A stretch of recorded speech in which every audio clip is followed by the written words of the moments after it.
Ora, muito bem-vindos a mais um webinar especial aqui por parte da XTB.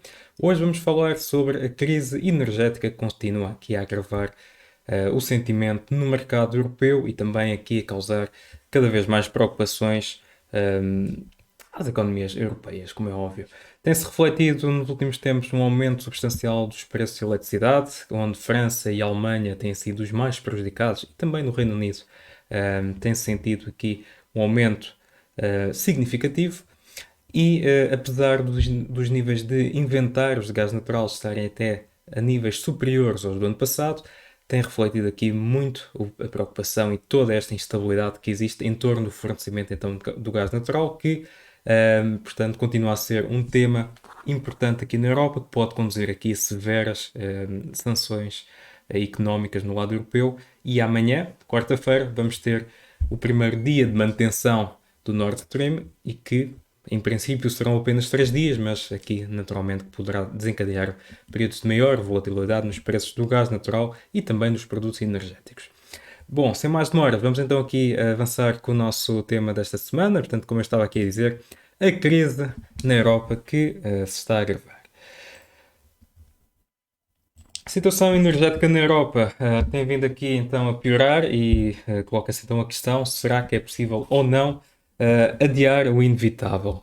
É verdade que ainda temos vindo aqui a assistir apenas as especulações, embora de facto a Gazprom em muitos casos já tenha reduzido substancialmente o fornecimento de gás natural, mas portanto à medida também que nos afastamos da época do verão, portanto, as preocupações ficam cada vez maiores. Utilizando aqui este índice que mede o sentimento negativo no mercado, reparem que está novamente a aumentar. A última vez que disparou foi no período da pandemia e desde então tem vindo a corrigir em baixa, embora pontualmente tenha também subido, depois derivado também às questões sobre a inflação, às questões em relação à recessão, entre outros acontecimentos que marcaram os últimos 2 anos. Mas reparem então que o índice volta aqui a subir e volta aqui então a medir um sentimento bastante negativo no mercado e tem prejudicado sobretudo o euro e os índices europeus.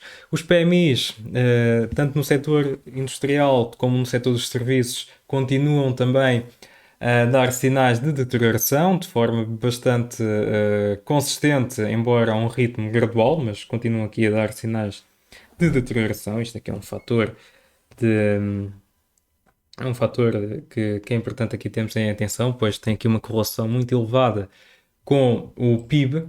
E se formos a ver, os últimos dados acabaram por se revelar até bastante voláteis. Portanto, nós continuamos aqui a ver os PMIs de serviço e os PMIs industriais a mostrar algumas discrepâncias em algumas economias, mas pô, lá está, temos aqui vindo a assistir a uma deterioração do sentimento à medida então que o tempo também passa. O pior cenário acaba mesmo por ser quando olhamos para indicadores regionais, portanto, olhando aqui, tendo aqui como referência o PMI de Filadélfia da Fed, conseguimos ver que aqui está aqui em níveis muito mais pessimistas do que os restantes PMIs. Outra situação que se coloca aqui é o índice de confiança dos consumidores na Alemanha, continua a cair a pique e neste momento posiciona-se até abaixo dos níveis da pandemia, portanto aqui a medir também o pessimismo que está a ser marcado no lado dos consumidores, não só alemães, portanto acho que aqui este índice acaba por refletir também o sentimento geral na Europa e por isso isto aqui a ser um fator que poderá trazer fortes problemas no médio e longo prazo, uma vez que poderá aqui levar a uma redução substancial do consumo e isto terá aqui impactos não só na avaliação das empresas, mas também no crescimento do PIB em toda a zona euro. Por isso aqui este indicador a ser alvo de importância e nos Estados Unidos já o é e, portanto, aqui no lado europeu também é um dos indicadores muito importantes para percebermos a dinâmica e a tendência entre os consumidores. Os preços do gás natural, então, como eu estava aqui a dizer, continuam a disparar, sobretudo os preços do gás natural cotados na Europa, aqui na linha com o gráfico a laranja, conseguimos ver que existe aqui uma grande divergência com os preços cotados nos Estados Unidos, embora esta divergência tenha também repercussões nos preços do gás natural nos Estados Unidos. Portanto, aqui, naturalmente, que à medida que os preços na Europa sobem, os preços do gás natural nos Estados Unidos também tendem a subir. Portanto, aqui a agravar ainda mais. E, como se não bastasse, temos também aqui a questão da eletricidade que continua a disparar. Temos os preços do gás natural a disparar, tem também levado aqui a um aumento substancial dos preços da eletricidade. O aumento dos preços poderá prejudicar naturalmente as empresas industriais, as próprias famílias que perdem mais uma vez poder de compra. E portanto aqui agrava muito mais o risco de recessão na Europa e pode levar inclusive a Europa a entrar numa recessão profunda se estas dinâmicas se mantiverem durante mais tempo. Curiosamente, olhando para o que se está a passar no lado americano, portanto, a situação não se equipara em nada com aquilo que está a acontecer, com aquilo que está a acontecer no lado europeu. Portanto, aqui os Estados Unidos a ficarem menos prejudicados com aquilo que se está a passar no leste da Europa e também com as tensões que continuam a aumentar entre a Rússia e a Europa. Portanto, aqui, neste caso, nesta perspectiva, olhando aqui para os preços de eletricidade dos Estados Unidos, aqui a estarem praticamente em linha, também naturalmente aqui a sofrerem um pouco os efeitos de inflação, mas praticamente em linha com aquilo que tem vindo a registrar ao longo dos últimos tempos. Além disso, temos aqui a questão dos bancos centrais, que volta aqui a ser um tema importante e que voltou aqui a causar alguma turbulência aos mercados. Na sexta-feira houve então o simpósio de Jackson Hole, um dos eventos mais importantes do ano, e que reuniu vários responsáveis dos bancos centrais. A conferência de imprensa de Powell, apesar de ter sido curta, acabou por assustar muitos mercados. Powell foi bastante hawkish e diria até pessimista em relação ao futuro e desencadeou logo de imediato reações muito negativas nos ativos de risco. Quedas estas que no início desta semana, ainda se prolongaram, mas que, pelo menos durante esta sessão, parece que existe aqui uma melhoria no sentimento do mercado.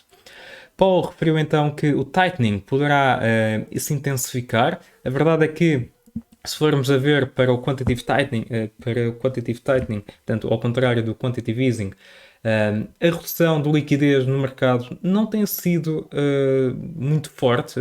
Aliás, esta tem sido a última ferramenta, ou das últimas ferramentas que a Fed tem adotado para evitar também maiores depreciações nos mercados. E a verdade é que o facto de Paulo ter referido aqui este ponto deverá trazer novas pressões e, de facto, quando o tightening começar a intensificar-se, então aí os índices poderão aprofundar ainda mais as quedas que até então têm vindo a ser marcadas ao longo deste ano. Paulo também voltou a referir o empenho da Fed em relação ao combate à inflação, tanto aqui a mostrar também que poderá haver novos aumentos sobre as taxas de juros, embora também tenha dito que existe um ponto em que será necessário a Fed começar a estabilizar as taxas de juros. Olhando então aqui para o quantitative tightening, conseguimos ver, portanto, aqui no gráfico que ainda não vimos aqui uma redução do balance sheet de forma assim muito agressiva como vimos no passado, embora não se espere que seja uma redução extremamente agressiva, mas deverá ser agressiva tal como aconteceu em 2018. Até porque temos aqui uma pequena agravante, é que devido ao período da pandemia houve aqui um excesso de liquidez que ainda tem que ser equilibrado aqui na balança e por isso pode aqui haver naturalmente uma redução, espaço para uma redução um pouco maior do que aquilo que vimos em 2018. Portanto, em jeito aqui de conclusão daquilo que nós estamos a ver neste momento nos mercados. Portanto, temos aqui novamente as questões relacionadas com a crise energética a pressionar os índices, sobretudo os índices europeus, e que deixa aqui a Europa numa situação bastante frágil. Portanto, o outono e o inverno tendem a ser períodos em que a procura, tanto por gás natural como petróleo, tende a aumentar, devido também à chamada época do aquecimento. Isto faz com que, portanto, neste momento, o facto de existir várias incertezas em relação ao fornecimento de gás natural possa aqui causar mais pressões de compradores, portanto, vir aqui aumentar ainda mais os preços da matéria-prima, não falando da possibilidade de poder haver, de facto, um maior racionamento, ainda maior racionamento na Europa caso a situação fique pior do que aquilo que se espera. Além disso, temos aqui alguns pontos que poderiam tornar este cenário um pouco melhor.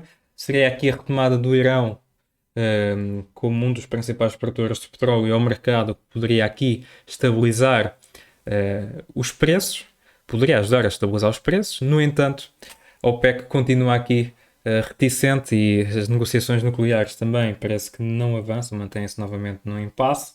E a OPEC também já veio manifestar a intenção de reduzir a produção nos próximos meses. Além disso, e este também num cenário pessimista, que não ajuda em nada, é o facto das reservas estratégicas dos Estados Unidos, que neste momento têm sido libertadas, deverão terminar agora no próximo mês. Portanto, aqui a alimentar também um possível choque entre a procura e a oferta, o que irá traduzir-se em aumentos novamente nos preços do petróleo, caso isso aconteça, como é óbvio.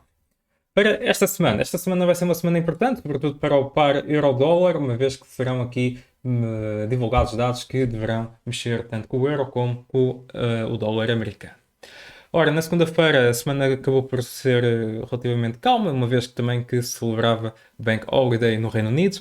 Hoje, terça-feira, temos então os dados sobre a inflação na Alemanha e temos também aqui o índice de confiança dos consumidores realizado pelo Conference Board, que deverá aqui trazer então períodos de maior volatilidade. O consumo continua a ser um tema-chave, continua também a ser um indicador que é acompanhado de perto por parte dos mercados, uma vez que reflete depois também o sentimento no lado privado, no lado das famílias e, portanto, o consumo é essencial para que exista também crescimento económico.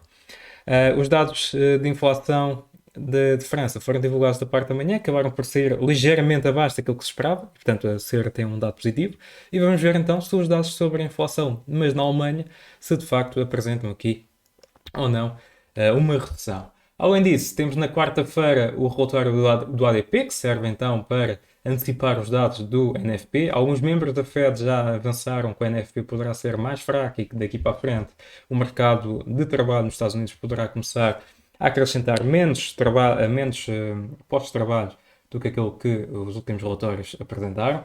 Aqui também a contar o efeito da sazonalidade com o período alto do verão, portanto aqui também acaba por se perceber e agora os próximos meses serão os grandes desafios.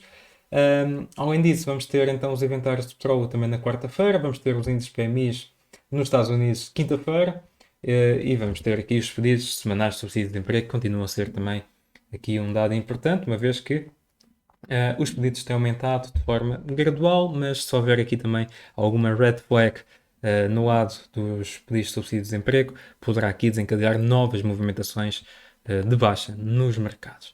Portanto, esta é uma semana importante para os mercados, não tão importante como as anteriores, uma vez também tivemos aqui as declarações de vários membros dos bancos centrais, mas aqui indicadores económicos que são fundamentais para depois a Fed e os restantes bancos centrais decidirem que políticas monetárias deverão adotar e se é preciso ou não existir algum tipo de alterações.